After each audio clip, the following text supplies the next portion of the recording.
Nous allons maintenant voir les opérations avec les clients. Intéressons-nous maintenant aux livraisons intracommunautaires.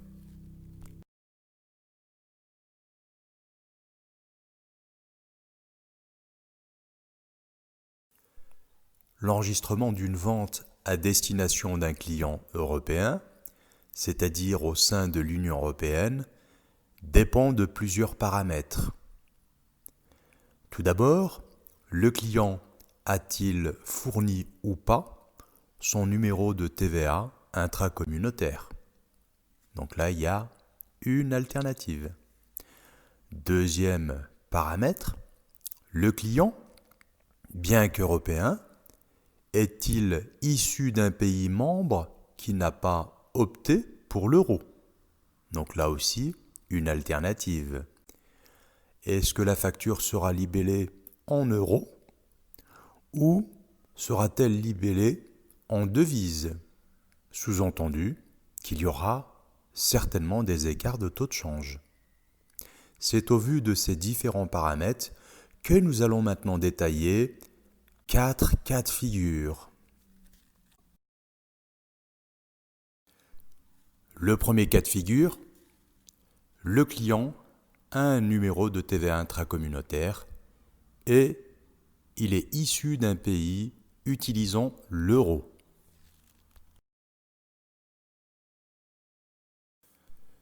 Nous allons voir cela à travers un exemple.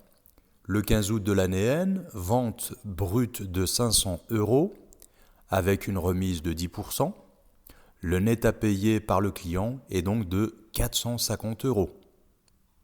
Le règlement sera effectué le 15 septembre. Il n'y a pas de TVA dans l'enregistrement.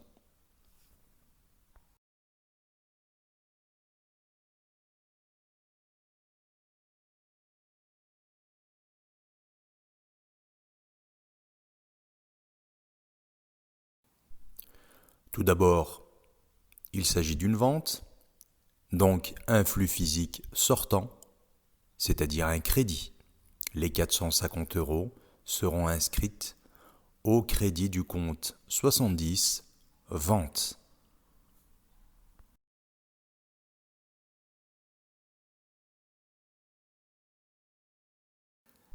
La contrepartie est assurée par le compte 411 client pour un montant équivalent, c'est-à-dire 450 € au débit.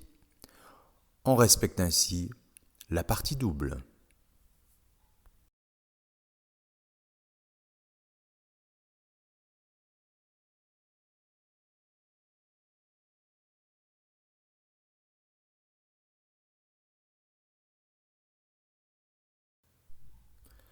À l'échéance, c'est-à-dire le 15 septembre, le client paye. Il y a donc un flux monétaire entrant pour 450 €. Flux entrant égale débit. Donc ici, le compte 512 banque au débit pour 450 €.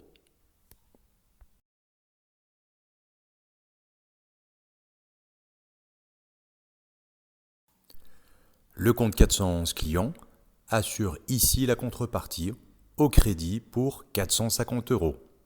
Je vous rappelle qu'à la date de facturation, au 15 août, ce même compte 411 client était inscrit pour 450 € au débit. À l'échéance, donc au règlement ici, on l'a crédité. Le compte 411 client est donc ramené à zéro. Il est soldé.